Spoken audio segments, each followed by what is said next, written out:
Welcome to நர்தர் academy.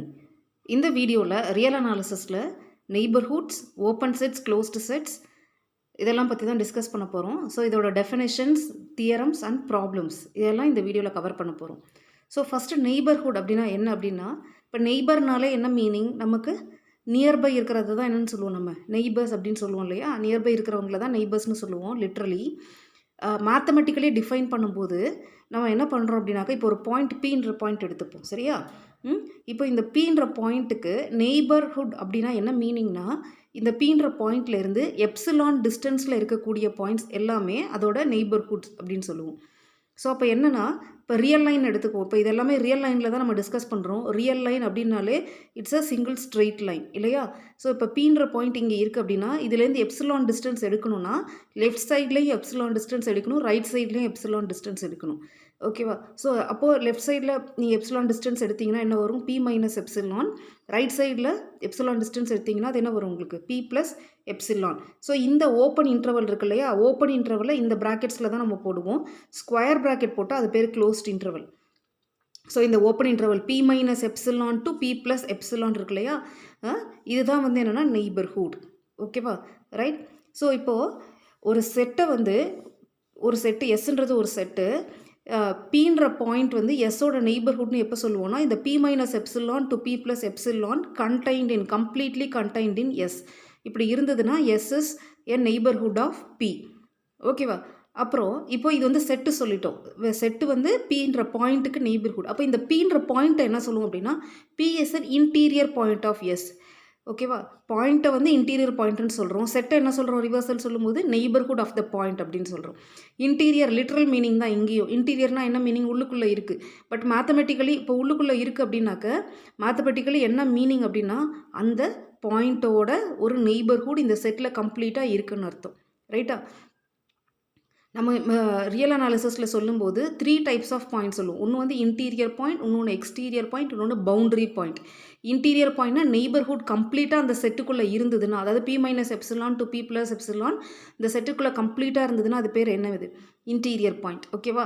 கம்ப்ளீட்டாக out side S இருந்தது, எஸ்ஸில் இல்லாமல் கம்ப்ளீட்டாக இந்த செட்டு வந்து அவுட் சைடு எஸ் இருந்ததுன்னா அது பேர் எக்ஸ்டீரியர் பாயிண்ட். பவுண்டரி பாயிண்ட் அப்படின்னா ஆப்வியஸ்லி பை த வேர்ட் பவுண்டரினா என்னது? இந்த ஒன்று இந்த பாயிண்ட்டோ இல்லை இந்த பாயிண்ட்டோ இதை தான் என்ன சொல்கிறோம்? கார்னர் பாயிண்ட்ஸ் இருக்கு இல்லையா, அதை தான் என்ன சொல்கிறோம்? பவுண்டரி பாயிண்ட் அப்படின்னு சொல்கிறோம். ஓகேவா? ஸோ இப்போ இன்டீரியர் பாயிண்ட்னா என்னென்னு பார்த்தோம், நெய்பர்ஹுட்னா என்னென்னு பார்த்தோம். நெக்ஸ்ட்டு ஜீன்றது ஆரோட ஒரு சப்செட். இது எப்போ ஓப்பன் செட் அப்படின்னு சொல்லுவோம் அப்படின்னா, ஜியில் இருக்கிற எல்லா பாயிண்ட்ஸுமே அதோட இன்டீரியர் பாயிண்ட்ஸாக இருக்கணும். All the points of G are its interior பாயிண்ட்ஸாக இருக்கணும். இல்லை அதர்வைஸ் வேறு எப்படி சொல்லலாம் அப்படின்னா, it contains a neighbourhood of each of its points. அதாவது இதில் இருக்கிற ஒரு பாயிண்ட்டுக்கும் அட்லீஸ்ட் ஒரு நெய்பர்ஹுட் ஜியில் இருக்கணும். சரியா? அட்லீஸ்ட் ஒரு நெய்பர்ஹுட்னா என்ன அப்படின்னா, இப்போ நான் இங்கே பீன்ற பாயிண்ட் எடுத்துகிட்டு இருக்கேன் இல்லையா, இங்கே எப்சிலான்றது என்னென்னா it's a smallest positive number. ஓகேவா? அந்த பாசிட்டிவ் நம்பர் என்ன வேணால் இருக்கலாம். இப்போ நீங்கள் வந்து ஃபார் எக்ஸாம்பிள் 0.1 அப்படின்னு எடுத்துட்டிங்கன்னா, எப்சிலான் ஈக்குவல் டு 0.1ன்னு எடுத்துட்டிங்கன்னா, இந்த பி மைனஸ் 0.1லேருந்து பி ப்ளஸ் 0.1 வரைக்கும் ஒரு நெய்பர்ஹுட். நீங்கள் 0.1 எடுக்காமல் 0.2 எடுத்திங்கன்னா என்ன ஆகும்? P minus 0.2 to P plus 0.2 அது போல் மாறிட்டே இருக்கும் இல்லையா? ஸோ ஒரு பாயிண்ட்டுக்கு நம்ம டிஃப்ரெண்ட் நெய்பர்ஹுட்ஸ், நிறைய நெய்பர்ஹுட்ஸ் நம்ம எழுதலாம். அட்லீஸ்ட் ஒரு நெய்பர்ஹுட் வந்து இந்த செட்டில் இருந்தாலே என்ன சொல்கிறோம்? அது இன்டீரியர் பாயிண்ட் அப்படின்னு சொல்கிறோம். ஓகேவா? ஸோ எப்சிலான் மாற உங்களுக்கு நிறைய நெய்பர்ஹுட்ஸ் கிடைக்கும். அட்லீஸ்ட் ஒரே ஒரு நெய்பர்ஹுட் உங்களுக்கு எஸ்ல இருந்தால் போதும். என்ன சொல்கிறோம்? It is called an interior point. ஓகேவா? ரைட். நெக்ஸ்ட்டு, ஸோ அப்போ ஓப்பன் செட்னா என்ன மீனிங்? அந்த செட்டில் இருக்கிற எல்லா பாயிண்ட்ஸுமே இன்டீரியர் பாயிண்ட்ஸாக இருந்தால் அந்த செட்டை என்ன சொல்கிறோம்? ஓப்பன் செட் அப்படின்னு சொல்கிறோம். Next closed set. ஓப்பனோட ஆப்போசிட் என்னது? Closed set. ஒரு செட்டை எப்போ க்ளோஸ்டு செட் அப்படின்னு சொல்கிறோம்னா, அதோட காம்ப்ளிமெண்ட் இருக்கு இல்லையா, அதோட காம்ப்ளிமெண்ட் வந்து ஓப்பனாக இருக்கணும். அதாவது எஃப் வந்து க்ளோஸ்டுனா ஆர் காம்ப்ளிமெண்ட் எஃப் வந்து ஓப்பனாக இருந்ததுன்னா என்ன சொல்கிறோம்? F is called closed set. ரைட்டா? ஸோ இப்போ கொஞ்சம் டெஃபினேஷன்ஸ் பார்த்தாச்சு. எக்ஸாம்பிள்ஸ் பார்ப்போம் ஒன்றுக்கும். First one, S is equal to open interval 0,1. Already சொன்னேன் இல்லையா, இந்த ப்ராக்கெட்ஸ் போட்டால் அது பேர் ஓப்பன் இன்டர்வல். ஓப்பன் இன்டர்வல்னால் என்ன மீனிங்? இந்த என் பாயிண்ட்ஸ், கார்னர் பாயிண்ட்ஸ் இருக்கு இல்லையா, கார்னர் பாயிண்ட்ஸ் வந்து நாட் இன்க்ளூடட். ஸோ ஆக்சுவலி இது என்ன செட்டுனாக்க, எஸ்ன்றது என்ன செட்னாக்க, set of all x such that 0 strictly less than x less than 1. இங்கே ஈக்குவல் டு போடக்கூடாது. ஓகேவா? இதுதான் இந்த ஓப்பன் இன்டர்வலுக்கு மீனிங். ஸோ இது ஓப்பனாக க்ளோஸ்டான்னு பார்ப்போம். ஓகேவா? ஸோ இப்போ 0 to 1 இந்த ஓப்பன் இன்டர்வல் தான் இங்கே எஸ்ன்ற செட் எடுத்திருக்கோம். இது உள்ளே இருக்கிற எந்த பாயிண்ட் நீங்கள் எடுத்தீங்கன்னாலும் கண்டிப்பாக அதுக்கு ஒரு நெய்பர்ஹுட் நம்ம இந்த செட்டுக்குள்ளேயே பார்க்கலாம் இல்லையா? Therefore every point of S is its interior point. Therefore S is என்னது? ஓப்பன். ஓகேவா? எஸ்ஸில் இருக்கக்கூடிய எல்லா பாயிண்ட்ஸ்க்குமே ஒரு நெய்பர்ஹுட் நீங்கள் அது உள்ளே கண்டுபிடிக்கலாம். தேர்ஃபோர் எஸ் என்ன சொல்கிறோம்? ஓப்பன் செட் அப்படின்னு சொல்கிறோம். இது வந்து ஒரு பர்டிகுலர் ஓப்பன் செட் எடுத்திருக்கேன். நீங்கள் ஓப்பன் இன்டர்வல் எந்த ஓப்பன் இன்டர்வல் நீங்கள் ரியல் லைனில் எடுத்தாலும் ஓகேவா, whatever open interval you take in the real line that will become an open set. ஓகேவா? இது வந்து ஆரில் வந்து இது வந்து ட்ரூ. அதாவது every open interval in R is a open set. Okay, next பாருங்கள், இது க்ளோஸ்ட் இன்டர்வல். இந்த ஸ்கொயர் ப்ராக்கெட்ஸ் வந்தால் க்ளோஸ்ட் இன்டர்வல்னு அர்த்தம். அப்போ என்ன மீனிங் அப்படின்னாக்கா, இந்த கார்னர் பாயிண்ட்ஸ் இருக்கு இல்லையா, 0 and 1 கார்னர் பாயிண்ட்ஸ் இருக்கு இல்லையா, அதெல்லாமே இன்க்ளூடட். ஸோ இது என்ன மீனிங்னா, 0 strictly less than or equal to strictly இல்லை, less than or equal to x, less than or equal to 1. அதாவது இந்த பவுண்டரி பாயிண்ட்ஸும் இன்க்ளூடட். அங்கே ஓப்பன் இன்டர்வல்னால் என்ன மீனிங், 0 1 நாட் இன்க்ளூடட், இங்கே 0 1 இன்க்ளூடட். இப்போ இது என்ன செட்டுன்றதை பார்க்கலாம். இப்போ இதில் பார்த்தீங்கன்னாக்க நம்ம என்ன சொன்னோம் அப்படின்னாக்க, அதில் இருக்கிற ஒரு பாயிண்ட்டுக்குமே ஒரு நெய்பர்ஹுட் இந்த செட்டுக்குள்ளே இருந்ததுன்னா ஓப்பன் செட், இல்லைனாக்கா அது என்னது, நாட் ஓப்பன். இதில் இந்த 0 பாருங்களேன், 0 இங்கே இருக்குது இல்லையா, 0ன்றது இங்கே இருக்குது. இந்த 0வோட நெய்பர்ஹுட் நீங்கள் எடுத்தீங்கன்னா என்ன வரும்னா, 0 minus epsilon to 0 plus epsilon வரும். அந்த 0 மைனஸ் எப்சிலான் பார்த்தீங்கன்னா வெளியில் வந்துடுது இல்லையா, செட்டை விட்டு வெளியில் வந்துடுது. இந்த ஸ்கொயர் ப்ராக்கெட்டில் போட்டிருக்கிறது தான் செட்டு. 0 மைனஸ் எப்சிலான் போட்டுறீங்க இல்லையா, இந்த பாதி போர்ஷன் எங்கே வந்துடுது உங்களுக்கு, செட்டை விட்டு வெளியில் வந்துடுது இல்லையா. தேர்ஃபோர் 0வோட நெய்பர்ஹுட் எதுவுமே எஸ்ல இல்லைன்னா என்ன சொல்லலாம், 0 வந்து நாட் அன் இன்டீரியர் பாயிண்ட்டுன்னு சொல்லலாம். அதே போல் 1 பாருங்களேன், இப்போ 1க்கு நீங்கள் எந்த நெய்பர்ஹுட் எடுத்தீங்கனாலும் எப்படி எடுக்கணும், 1 minus epsilon to 1 plus epsilon எடுக்கணும். இதுதான் 1 ப்ளஸ் எப்சிலான் வரும் இல்லையா. ஸோ இந்த போர்ஷன் பார்த்தீங்கன்னாக்கா உங்களுக்கு செட்டுக்குள்ளே வரலை, ஏன்னா என்னோட செட்டு வந்து இதோட முடிஞ்சு போயிடுச்சு இல்லையா. தேர்ஃபோர் 1 வந்து என்னது, நாட் அன் இன்டீரியர் பாயிண்ட். 1ஓட எந்த ஒரு நெய்பர்ஹுட்டுமே இந்த செட்டுக்குள்ளே இல்லை. நீங்கள் எப்சிலான் எவ்வளோ வேணால் ஸ்மாலாக எடுத்தீங்கனாலுமே அது வந்து இந்த செட்டுக்குள்ளே வராது. ஏன்னு சொன்னால் நம்மளோட செட்டு 1ஓட முடிஞ்சிடுது இல்லையா. ஓகேவா? ஸோ அப்போது 1 is also not an interior point. அப்போது what about the other points அப்படின்னா, மீதி உள்ளே இருக்கக்கூடிய எல்லா பாயிண்ட்ஸுமே இன்டீரியர் பாயிண்ட்ஸ் தான். ஸோ அப்போ இந்த கார்னர் பாயிண்ட்ஸ் மட்டும் உங்களுக்கு என்னது, உங்களுக்கு வந்து இன்டீரியர் பாயிண்ட்ஸாக வராது. ஒரு பாயிண்ட் இன்டீரியர் பாயிண்ட்டாக இல்லைனாலுமே அது நாட் ஓப்பன் தான். ஓகேவா? Therefore this is not an open set. S is not an open set. அப்போ எஸ் வந்து க்ளோஸ்டா அப்படின்னு கேட்டால், எஸ் இஸ் க்ளோஸ்டு. ஏன் க்ளோஸ்டு அப்படின்னு பார்த்தீங்கன்னா, இதோட காம்ப்ளிமெண்ட் எடுங்க, ஆர் மைனஸ் எஸ். காம்ப்ளிமெண்ட்னா என்ன மீனிங்னா, இதுதான் ஃபுல் ரியல் லைன் இல்லையா, மைனஸ் இன்ஃபினிட்டியில் ஆரம்பித்து ப்ளஸ் இன்ஃபினிட்டியில் போய் முடியுது. அந்த இதுலேருந்து இதை மட்டும் ரிமூவ் பண்ணிடுங்க, இந்த போர்ஷன் மட்டும் ரிமூவ் பண்ணிவிடுங்க. இந்த போர்ஷனை ரிமூவ் பண்ணிங்கன்னா என்ன வரும், மைனஸ் இன்ஃபினிட்டி டு 0 வருமா, ஓப்பன் அட் 0. ஏன்னா இந்த செட்டில் 0 வந்துருச்சு, அப்போ இதை ரிமூவ் பண்ணிட்டோம்னா 0 போயிடும். So minus infinity to 0. அடுத்தது இந்த போர்ஷன் கிடையாது. அடுத்தது இங்கேருந்து இந்த இன்ஃபினிட்டி வரைக்கும், இங்கேருந்து இன்ஃபினிட்டி வரைக்கும் அது எப்படி எழுதுவீங்க, ஓப்பன் இன்டர்வல் 1, இன்ஃபினிட்டி. இது ஓகேவா, 1 இது ஓப்பன் இன்டர்வல் 1, இன்ஃபினிட்டி. ஓகேவா? ஸோ இது ஓப்பன் செட். ஸோ இது ஓப்பனாக இருக்கிறதுனால S will become a closed set. ஓகேவா? ஸோ எஸ் வந்து ஓப்பன் கிடையாது, but R minus S, R complement S என்னவா இருக்குது உங்களுக்கு, ஓப்பனாக இருக்கிறதுனால S will become a closed set. நீங்கள் ரியல் லைனில் பொறுத்த வரைக்கும் ஓப்பன் இன்டர்வல் எல்லாமே ஓப்பன் செட்டு, க்ளோஸ்ட் இன்டர்வல் எல்லாமே என்னது, க்ளோஸ்டு செட். ரியல் லைனில் மட்டும் இது வந்து ட்ரூ. ஓகேவா? Every open interval is an open set in R and every closed interval is a closed set in R. Okay, இப்போது நம்ம டோர் பார்த்தீங்கன்னா, இப்போ நம்ம வீட்டில் இருக்கிற டோர் வந்து ஓப்பன் இல்லை க்ளோஸ் அப்படின்னு சொல்லுவோம் இல்லையா. நாட் ஓப்பன்னா நாட் க்ளோஸ்ட், நாட் ஓப்பன்னா என்ன meaning, closed. The door is not open அப்படின்னா என்ன meaning, it is closed. The door is not closed அப்படின்னா என்ன meaning, it is open. But இங்கே நம்ம மேத்தமெட்டிக்கலாக பார்க்கும்போது நாட் ஓப்பன்னா கண்டிப்பாக க்ளோஸாக இருக்கணுன்ற அவசியம் இல்லை. நாட் க்ளோஸ்னால் கண்டிப்பாக ஓப்பனாக இருக்கணுன்ற அவசியம் இல்லை. ஒரே செட்டு நெய்தர் ஓப்பன் நார் க்ளோஸ்டாகவும் இருக்கலாம். ஓகேவா? ஒரே செட் என்னவாக இருக்கலாம், நெய்தர் ஓப்பன் நார் க்ளோஸ்டாக இருக்கலாம். அதே போல் ஒரே செட்டு என்னவாக இருக்கலாம் உங்களுக்கு, போத் ஓப்பன் அண்டு க்ளோஸ்டாகவும் இருக்கலாம். ரெண்டுக்குமே நான் எக்ஸாம்பிள் கொடுக்குறேன். இப்போ நீங்கள் இதே வீட்டில் இருக்கிற டோர் சொன்னீங்கன்னா போத் ஓப்பன் அண்ட் போத் க்ளோஸ்டுன்னு சொன்னீங்கன்னா இட் இஸ் ராங் இல்லையா. ஒன்று அது ஓப்பனாக இருக்கும், ஓப்பனாக இல்லைன்னா கண்டிப்பாக அது க்ளோஸ்டு தான். ஒன்று க்ளோஸ்டாக இருக்கணும், க்ளோஸ்டாக இல்லைன்னா அது கண்டிப்பாக ஓப்பன் தான். But mathematically it is not correct. மேத்ஸில் பார்க்கும்போது நீங்கள் ஒரு செட்டு வந்து ஓப்பனாக இல்லை அப்படின்னா அது க்ளோஸ்டாக இருக்கணுன்ற அவசியம் இல்லை. அதுக்கு எக்ஸாம்பிள் தான் இந்த செட்டு பாருங்கள். எஸ் இஸ் ஈக்குவல் டு இதை பேர் ஹாஃப் ஓப்பன் அப்படின்னு சொல்லுவோம். 0ல் ஓப்பன் ஆகிருக்கு, 1ல் க்ளோஸ் ஆகிருக்கு. இதுக்கு என்ன மீனிங்னாக்க 0ன்ற point not included but 1 is included. So இது ஏன் நெய்தர் ஓப்பன் நார் க்ளோஸ்ட் அப்படின்னு சொல்கிறோன்னா, இப்போ நான் ஆல்ரெடி உங்களுக்கு ஒரு ஸ்டேட்மெண்ட் சொன்னேன். Every open interval is an open set, every closed interval is an closed set in R. இது வந்து ஓப்பன் செட்டும் கிடையாது, க்ளோஸ்டு செட்டும் கிடையாது. இப்போ பார்த்தீங்கன்னா 1ன்ற பாயிண்ட் இன்க்ளூடடாக இந்த செட்டில், ஆனால் 1ஓட நெய்பர்ஹுட் இது உள்ள கிடையாது இல்லையா? 1ன்ற பாயிண்ட் இந்த செட்டில் இருக்குது, ஆனால் 1ஓட நெய்பர்ஹுட் இதுக்குள்ளே கிடையாது. Therefore not open. அடுத்தது ஏன் நாட் க்ளோஸ்ட் அப்படின்னாக்கா இதோட காம்ப்ளிமெண்ட் எடுத்து பாருங்களேன். இதோட காம்ப்ளிமெண்ட் எடுத்திங்கன்னா என்ன வரும்? ஆர் மைனஸ் எஸ் காம்ப்ளிமெண்ட் எடுத்திங்கன்னா என்ன வரும்? -∞ to 0 க்ளோஸ்ட் அட் 0 வரும். ஏன்னா இங்கே ஓப்பன் ப்ராக்கெட்னா காம்ப்ளிமெண்ட் எடுக்கும்போது என்ன ஆகிடும்? க்ளோஸ்டு ப்ராக்கெட் ஆகிடும். Union 1 to ∞. இது வந்து நாட் ஓப்பன். ஏன் நாட் ஓப்பன்னா இங்கே பாருங்களேன், இந்த 0 இருக்கு இல்லையா? 0 வந்து இந்த செட்டில் இருக்குது, ஆனால் 0வோட நெய்பர்ஹுட் இதுக்குள்ளே வராது. ஓகேவா? ஸோ இது என்னது? Not open. Not open. இது நாட் ஓப்பன்னா S is not closed. So not open not closed. அப்போ என்ன மீனிங்? The set is neither open nor closed. ஓகேவா? ஸோ இப்போ என்னெல்லாம் எக்ஸாம்பிள் பார்த்துருக்கோம்? ஒரு ஓப்பன் செட்டு பார்த்தோம், ஒரு க்ளோஸ்டு செட்டு பார்த்தோம், அடுத்தது நெய்தர் ஓப்பன் நார் க்ளோஸ்டு பார்த்துட்டோம். Next G equal to 1, 2 union 3, 4 union of 2 open intervals in R இல்லையா? இதுவும் ஓப்பன் தான். ஓகேவா? Union of open intervals is also and open set in R. இதுக்கு ஒரு தியரமே இருக்குது, அது பார்ப்போம் அடுத்தது. நெக்ஸ்ட் ஆர் வந்து போத் ஓப்பன் அண்ட் க்ளோஸ்டு. நான் சொன்னேன் இல்லையா? அதாவது நெய்தர் ஓப்பன் நார் க்ளோஸ்டுக்கு ஒரு எக்ஸாம்பிள் பார்த்தோம். அடுத்தது போத் ஓப்பன் அண்ட் க்ளோஸ்டுக்கு பார்த்தீங்கன்னா ஆர். ஏன்னா ரியல் லைனில் பார்த்தீங்கன்னா எல்லா நம்பர்ஸ்க்குமே நீங்கள் அது உள்ள வந்து ஒரு நெய்பர்ஹுட் கண்டுபிடிக்க முடியும். So every point of R is its interior point. ஓகேவா? அதனால் அது ஓப்பன். அப்போது அது க்ளோஸ்டு எப்படின்னா காம்ப்ளிமெண்ட் எடுங்க. ஆர் மைனஸ் ஆர் காம்ப்ளிமெண்ட் என்னது? R minus R. R minus R என்னது? எம்டி செட்டு தானே. எம்டி செட்டில் எப்போவுமே என்னது? ஓப்பன் செட்டு தான். ஏன்னா அதில் பாயிண்ட்டே இல்லை. பாயிண்ட் இருந்தால் தான் அது இன்டீரியர் பாயிண்ட்டாக இல்லையான்றதை பார்ப்போம். ஓகேவா? ஸோ முதல்ல எம்டி செட் வந்து ஒரு ஓப்பன் செட்டு. ஓகேவா? Right. So it is R is both open and closed. அதே போல் எம்டி செட்டும் பார்த்தீங்கன்னா போத் ஓப்பன் அண்ட் க்ளோஸ்டுன்னு வரும். ஓகேவா? எம்டி செட்டும் ஆரும் பார்த்தீங்கன்னா both open and both closed.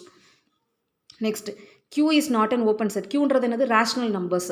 இந்த ஏன் ரேஷ்னல் நம்பர்ஸ் வந்து நாட் அன் ஓப்பன் செட் அப்படின்னா, நீங்கள் ஒரு ரேஷ்னல் நம்பர் எடுத்துக்கோங்க. 1/2ன்றது ஒரு ரேஷ்னல் நம்பர் இல்லையா? அந்த 1/2க்கு ஒரு நெய்பர்ஹுட் எடுத்திங்கன்னா என்ன வரும்? 1/2 - எப்சிலான் to 1/2 + எப்சிலான். அந்த ஓப்பன் இன்டர்வல் எந்த ஓப்பன் இன்டர்வல் நீங்கள் எடுத்திங்கனாலுமே அது உள்ள நிறைய இர்ரேஷனல் நம்பர்ஸ் வரும். நீங்கள் ஒரு ஸ்டேட்மெண்ட் படிச்சிருப்பீங்க இல்லையா? In between any two rational numbers there are infinite number of irrational numbers. அதே போல் in between every 2 irrational numbers there are infinite number of rational numbers. Real line அப்படி தான் பேக் ஆகிருக்கு. என்னென்னா எந்த 2 ரேஷ்னல் நம்பர் எடுத்திங்கனாலும் நடுவில் நிறைய இர்ரேஷனல்ஸ் வரும். அதே போல் எந்த 2 இர்ரேஷனல் எடுத்திங்கனாலும் நடுவில் நிறைய ரேஷ்னல் நம்பர்ஸ் வரும். ஓகேவா? ஸோ அதனால் எந்த ஒரு நெய்பர்ஹுட்டுமே க்யூவில் வராது. அப்போது க்யூ வந்து it's not an open set. ஓகேவா? க்யூவும் வந்து நாட் ஓப்பன் நாட் க்ளோஸ்டு. அதே போல் தான் இர்ரேஷனல் நம்பர்ஸும். Next what about natural numbers. Natural நம்பர்ஸும் வந்து ஓப்பன் செட்டு கிடையாது. ஏன் அப்படின்னா இப்போ நேச்சுரல் நம்பர்ஸ்னால் என்னது? டிஸ்க்ரீட் செட்டு தானே. அதாவது 1, 2, 3 இதில் எங்கேருந்து நீங்கள் இன்டர்வல் எடுத்துப்பீங்க? இதில் வந்து 1க்கு அடுத்த பாயிண்ட் என்னது? 2 தான். இந்த மாதிரி டிஸ்க்ரீட்டாக வந்ததுனாலே அது என்னது? உங்களுக்கு ஓப்பன் செட் கிடையாது. So natural numbers is not an open set. So அப்போ அது க்ளோஸ்டா அப்படின்னு பார்த்தீங்கன்னா எஸ் க்ளோஸ்ட். ஏன்னு சொன்னால் இப்போ இதோட காம்ப்ளிமெண்ட் எடுங்க. ஆர் மைனஸ் என் எடுங்க. ஆர் மைனஸ் என்னன்னா என்ன மீனிங்? இந்த பாயிண்ட்ஸ் எல்லாம் விட்டுறணும். 1, 2 எல்லாம் விட்டுறணும். 1, 2 எல்லாம் விட்டிங்கன்னா என்ன வரும்? அதாவது 1, 2 இல்லையா? 1, 2 ஆக்சுவலாக -∞ to 1லேருந்து வரும். -∞லேருந்து 1 வரைக்கும் ஒரு இன்டர்வல். அடுத்த இன்டர்வல் என்னது? 1, 2, 2, 3, 3, 4 எக்ஸெட்ரா. அதாவது இந்த 1, 2 மட்டும் இருக்காது. இப்போ இது எல்லாமே ஓப்பன் தானே. Union of open intervals is also an open interval. Is also an open set. Sorry, open interval கிடையாது, ஓப்பன் செட். ஸோ அப்போது உங்களுக்கு என்ன ஆகிடும்? ஆர் காம்ப்ளிமெண்ட் n வந்து ஓப்பனாக இருக்கிறதுனால n இஸ் க்ளோஸ்டு. இதில் நீங்கள் ரியல் நம்பர்ஸ் பொறுத்த வரைக்கும் every discrete set is closed. டிஸ்க்ரீட்னா தெரியும் இல்லையா? It is not in the form of an interval. So real numbers பொறுத்த வரைக்கும் every discrete set is closed and it is not open. ரைட்டா? அடுத்தது பாருங்கள், இன்டீஜர்ஸ் பாருங்கள். இன்டீஜர்ஸ்க்கும் இதே கதை தான். இன்டீஜர்ஸ்ன்றது என்னது? -1 +1 -2 +2 எக்ஸெட்ரா அந்த மாதிரி நம்பர்ஸ் இல்லையா? ஸோ அதுவும் வந்து not open but closed. So every discrete set in R is not open but closed. அடுத்தது எம்டி செட்டு என்ன சொன்னோம்? ஆல்ரெடி சொல்லிட்டோம் இல்லையா? Both open and closed. அடுத்தது S = 1, 2, 3, 4, 5 இதுவும் என்னது? Not open but it is closed. ஏன்னா இது ஒன்று டிஸ்க்ரீட் செட்டு தானே, ஃபைனைட் டிஸ்க்ரீட் செட்டு. அதே போல் ஃபைனைட் செட்டாக இருந்தாலுமே அது என்னவாக இருக்கும்? உங்களுக்கு ஆரை பொறுத்த வரைக்கும் அது க்ளோஸ்டு செட்டு தான். ஸோ இப்போ ஒரு ஃபஸ்ட்டு தியரம் பாருங்கள். If M and N are neighbourhoods of a point P then M intersection N is also a neighbourhood of P. அதாவது ஒரு பாயிண்ட்டுக்கு 2 நெய்பர்ஹுட் எடுத்துக்கிறேன். ஒரு பாயிண்ட்டுக்கு எவ்வளோ நெய்பர்ஹுட் வேணால் நம்ம டிஃபைன் பண்ணலாம். எப்சிலானை மாற்ற உங்களுக்கு என்ன கிடைக்கும், டிஃப்ரெண்ட் நெய்பர்ஹுட்ஸ் கிடச்சிட்டே இருக்கும். இப்போ 2 நெய்பர்ஹுட் எடுத்துட்டிங்கன்னா அதோட இன்டர்செக்ஷன் என்னன்னு சொல்கிறோம், நெய்பர்ஹுட் அப்படின்னு சொல்கிறோம். ஸோ இப்போ இதுக்கு எக்ஸாம்பிள் ப்ரூஃப் பார்ப்போம். Let M and N be neighbourhoods of P. அப்போ எம் எப்படி இருக்கும்னாக்க எம்மில் P minus epsilon 1 to p + epsilon 1ன்ற ஒரு ஓப்பன் இன்டர்வல் இருக்கும். என்னில் p minus epsilon to p plus epsilon 2ன்ற இன்னொரு ஓப்பன் இன்டர்வல் இருக்கும். சரியா? அந்த epsilon 1 epsilon 2ன்றது என்னது, any two பாசிட்டிவ் நம்பர்ஸ். இப்போது இந்த epsilon 1 epsilon 2 இப்போ பார்த்தீங்கன்னா உங்களுக்கு டயக்ராமில் போட்டிங்கன்னா எப்படி வரும்னா இதுதான் pன்னு எடுத்துப்போம். ஓகேவா? இது வந்து இப்போ epsilon 1 வந்து சின்ன நம்பர்னு எடுத்துப்போம். ஸோ அப்போ இது வந்து என்னவாக இருக்கும், p minus epsilon 1 to இது என்னவாக இருக்கும், p plus epsilon 1. ஓகேவா? அடுத்தது இப்போ epsilon 2 எடுத்துக்கிறீங்க, அதை விட கொஞ்சம் பெருசாக எடுத்துக்கிட்டிங்கன்னா இது p minus epsilon 2 to இங்கே என்னவாக இருக்கும், p plus epsilon 2. ஓகேவா? இப்போ நான் என்ன எடுத்துக்கிறேன்னா எப்சிலான்னு சொல்லி ஒரு புதுசாக ஒரு நம்பர் எடுத்துக்கிறேன். எப்படி டிஃபைன் பண்ணுறேன்னா இந்த எப்சிலான் 1 எப்சிலான் 2ல எது மினிமமோ இருக்கிறதுல எது சின்ன நம்பரோ அதை தான் நான் எப்சிலான் எடுத்துக்கிறேன். ஸோ இந்த பிக்சரைசேஷன் பார்த்தீங்கன்னா எப்சிலான் 1 தான் மினிமம். ஓகேவா? ஸோ அப்போ இதை எப்சிலான் எடுத்துக்கிட்டீங்க அப்படின்னாக்க இந்த p மைனஸ் இதுதான் அப்போ p minus epsilon to p plus எப்சிலானாக மாறிடும் இல்லையா? ஸோ அது என்ன இருக்கும், கண்டிப்பாக எம்லையும் இருக்கும் என்லையும் இருக்கும். p minus epsilon to p plus epsilon எங்கே இருக்கும், எம்லையும் இருக்கும், ஆஸ் வெல் அஸ் எங்கே இருக்கும், என்லையும் இருக்கும். Therefore, p minus epsilon to p plus epsilon contained in the intersection m intersection n. Therefore, m intersection n is also a neighborhood. So அப்போ இதில் என்ன conclude பண்ணுறோம், ஒரு பாயிண்ட்டுக்கு 2 நெய்பர்ஹுட் இருந்தது அப்படின்னா ஓகேவா, அதோட இன்டர்செக்ஷன் என்னவாக இருக்கும், அதுக்கு ஒரு நெய்பர்ஹுட்டாக இருக்கும். எக்ஸாம்பிள் பாருங்களேன், p ஈக்குவல் டு 3ன்ற பாயிண்ட் எடுத்துக்கிறேன். இந்த 3ன்ற பாயிண்ட்டுக்கு 1,4ன்றதும் ஒரு நெய்பர்ஹுட், 1,4ன்றது ஒரு நெய்பர்ஹுட், 2,6ன்றது இன்னொரு நெய்பர்ஹுட். 1,4 ப்ளூ இங்கில் போட்டிருக்கேன், 2,6 ஆரஞ்சு இங்கில் போட்டிருக்கேன். 2 நெய்பர்ஹுட் இருக்குது. இப்போ இதோட இன்டர்செக்ஷன் என்ன, எம் இன்டர்செக்ஷன் n என்னவாக இருக்கும், நமக்கு ஆப்வியஸாக தெரியும் இல்லையா, 2,4 தான் இன்டர்செக்ஷன். 2,4லையும் உங்களுக்கு 3 வந்துடுது இல்லையா? ஓகேவா? So it is also a neighbourhood. So ஒரு பாயிண்ட்டுக்கு நீங்கள் 2 நெய்பர்ஹுட் எடுத்துட்டிங்கன்னா அதோட இன்டர்செக்ஷனும் என்னவாக இருக்கும், நெய்பர்ஹுட்டாக இருக்கும். Next theorem, if m is a neighborhood of a point p and m is subset of n then n is also a neighborhood of p. ஓகேவா? அதாவது வந்து இங்கே pன்ற பாயிண்ட் இருக்குது. ஓகேவா? பியை சுற்றி ஒரு எம்ன்ற ஒரு செட் எடுத்துக்கிறேன். ஓகேவா? எம் வந்து நெய்பர்ஹுட். இப்போது இந்த M is a subset of N. எல்லாமே நம்ம ரியல் நம்பர்ஸ்னால இப்படி தான் போடணும் டயக்ராம். நீங்கள் சர்க்கிளாக சப்செட்னோடனே சர்க்கிளாக போட்டுறாதீங்க. அது காம்ப்ளெக்ஸ் நம்பர்ஸில் தான் உங்களுக்கு பிளேனில் தான் அந்த மாதிரி வரும், R2ல் தான் வரும். இது வந்து ரியல் லைனில் நான் இப்போ டிஸ்கஸ் பண்ணிகிட்டு இருக்கேன். ஸோ எல்லாமே ஸ்ட்ரெயிட் லைனில் தான். பீன்ற பாயிண்ட்டு எம்ன்றது அதோட neighbourhood, M is a subset of N அப்படின்னா ஆப்வியஸ்லி உங்களுக்கு டயக்ராமை பார்த்தாலே தெரியும் N is also a neighbourhood of P. So எப்படி தியரட்டிக்கலாக ப்ரூஃப் பண்ணுறது பார்க்கலாம். m is a neighborhood of p னா என்ன meaning, there exists an epsilon greater than 0 such that p minus epsilon to p plus epsilon is contained in m னு வந்துருமா. But m is full எம்ஏ என்குள்ளே இருக்குது. அப்போ இந்த செட்டும் கண்டிப்பாக எண்ணில் வரும் தானே. So p minus epsilon to p plus epsilon is contained in n. Therefore n is also a neighborhood of p. Next theorem, இது ஒரு important theorem. The union of an arbitrary family of open sets is open. Arbitrary ஃபேமிலினா நீங்கள் எவ்வளோ நீங்கள் open sets எடுத்துட்டாலும் அதோட union எடுத்திங்கன்னா உங்களுக்கு என்ன வரும், ஓப்பன் செட்டாக தான் வரும். ஸோ ப்ரூஃப் பார்ப்போம். Let script f equal to union varies over alpha, F alpha denote arbitrary union of F alpha. அதாவது இந்த எஃப் ஆல்ஃபா எல்லாம் ஓப்பன் செட்டு, அதோட ஆர்பிட்ரரி யூனியன் ஸ்கிரிப்ட் எஃப்னு எடுத்துக்கிறேன். இந்த ஸ்கிரிப்ட் எஃப் நான் இப்போ ஓப்பன்னு சொல்லணும். ஓகேவா? ரைட். இது ஓப்பன் சொல்லணும்னா என்ன பண்ணணும், இதுலேருந்து ஒரு பாயிண்ட் எடுக்கணும், அதோட நெய்பர்ஹுட் ஒன்று இதுக்குள்ளே இருக்குன்னு சொல்லணும் இல்லையா. ஸோ நான் பீன்ற ஒரு பாயிண்ட் இதுலேருந்து எடுத்துக்கிறேன். P belong to script F. அப்போ ஸ்கிரிப்ட் எஃப்ல இருக்குன்னா என்ன மீனிங், அது ஏதோ ஒரு எஃப் ஆல்ஃபாவில் இருக்கிறதுனால தான் ஸ்கிரிப்ட் எஃப்ல இருக்கும் இல்லையா. So P belong to F alpha for some F alpha. இப்போ நம்ம என்ன ஸ்டேட்மெண்ட்டில் அசம்ஷன் எடுத்துகிட்டு இருக்கோம், every F alpha is open. அப்போ எவ்ரி எஃப் ஆல்ஃபா இஸ் ஓப்பன்னா every point of F alpha is its interior point. அப்போ என்ன meaning, P is also an interior point. அப்போ பி இன்டீரியர் பாயிண்ட்னா என்ன meaning, p minus epsilon to p plus epsilon is contained in f alpha. But in the f alpha is contained in union இல்லையா. But in what is this union, script f. So p minus epsilon to p plus epsilon is contained in script f. Therefore script f is also an open set. Okay, next, intersection of finite number of open sets is open. ஓகேவா? 2 open set எடுத்து intersection எடுத்திங்கன்னா ஓப்பனாக இருக்கும். அதே போல் 3 set எடுத்து intersection எடுத்திங்கனாலும் ஓப்பனாக இருக்கும். அதே போல் ஃபைனைட் நம்பர் ஆஃப் இன்டர்செக்ஷன் எடுத்திங்கனாலும் ஓப்பனாக இருக்கும். அதுதான் இங்கே ப்ரூவ் பண்ண போகிறோம். லெட் ஜி அண்ட் ஹெச், இது ஏற்கனவே ப்ரூவ் பண்ணிட்டோம் நம்ம எம்என்னு எடுத்துட்டு. G and H be 2 open sets of R with non empty intersection. So open set அப்படின்றதுனால G ஓப்பன்றதுனால ஃபார் எவ்ரி P என்ன இருக்கும் உங்களுக்கு P minus epsilon to P plus epsilon is contained in G. For every P belongs to G and H. So P வந்து G intersection Hல இருக்கிறதுனால P minus epsilon to P plus epsilon எங்கே இருக்கும் கண்டிப்பாக G intersection Hல இருக்கும். therefore it is open. Right. இப்போ அடுத்தது இப்போ நம்ம arbitrary union of open sets is open சொன்னோம் இல்லையா? அப்போ what about arbitrary intersection of open sets? அது ஓப்பன் கிடையாது. ஓப்பன் கிடையாதுன்றத ஒரு சின்ன எக்ஸாம்பிள் கொடுத்தோம்னாக்கா நமக்கு ப்ரூஃப் முடிஞ்சிடும். ஸோ இதுக்கு பெஸ்ட் எக்ஸாம்பிள் என்னென்னா let G N equal to open interval -1/n, 1/n. அப்போ இது ஓப்பன் இன்டர்வல் தானே, every open interval is open set தானே, அப்போ ஜிஎன் வந்து கண்டிப்பாக ஓப்பன் செட்டு தான். ஆனால் இதோட இன்டர்செக்ஷன் என்ன வரும்னு பார்ப்போம். இப்போ ஜிஎன் என்னன்றது பாருங்களேன், எண்ணுக்கு 1 கொடுத்தீங்கன்னா -1 to +1, எண்ணுக்கு 2 கொடுத்தீங்கன்னா -2 to -1/2 to +1/2, எண்ணுக்கு 3 கொடுத்தீங்கன்னா -1/3 to +1/3. அப்படியே உள்ள லூப் மாதிரி போயிட்டே இருக்குமா? அப்போ இது எல்லாத்துக்கும் காமனாக என்ன பாயிண்ட் இருக்குன்னா ஒரே ஒரு பாயிண்ட் தான் இருக்கும். என்னது இது? Singleton set 0. ரைட்டா?